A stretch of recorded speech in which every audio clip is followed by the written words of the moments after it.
Alors qu'il a longtemps été le chouchou des automobilistes français, séduits par son prix à la pompe, le diesel n'est plus en odeur de sainteté.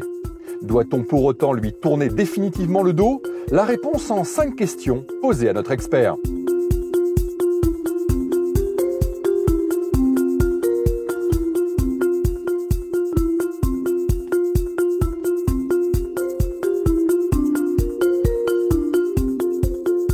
Il y a 2 lectures en fait sur les motorisations diesel.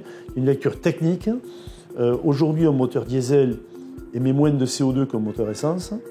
Et un moteur diesel émet plus de particules fines qu'un moteur essence. Donc sur certains aspects, il est plus performant que le moteur essence. Et puis il y a la lecture administrative et politique qui classe le moteur diesel en critère 2, contrairement au moteur essence qui bénéficie de la classification critère 1. En bref, même si les véhicules diesel sont plus vertueux que les essences en matière de rejet de CO2, ils sont globalement jugés plus polluants, notamment en raison de leurs émissions de dioxyde d'azote et de particules fines. Techniquement, un moteur thermique diesel consomme 30% de moins qu'un moteur thermique essence. C'est la caractéristique technique finalement des moteurs diesel. Ça reste vrai.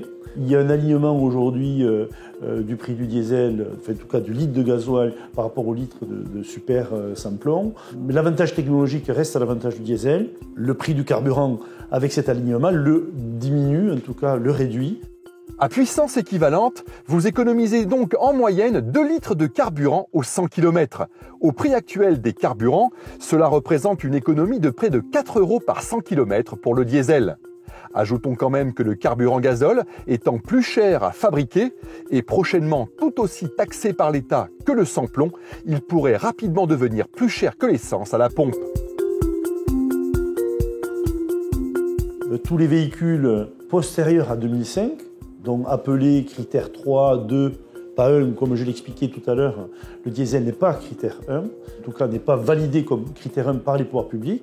Donc ces véhicules-là sont autorisés à circuler partout.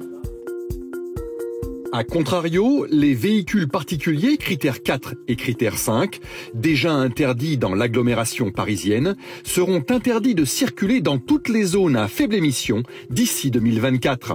Suivis de près par les critères 3, les diesels d'avant 2011, si l'on en croit les calendriers de mise en place des ZFE.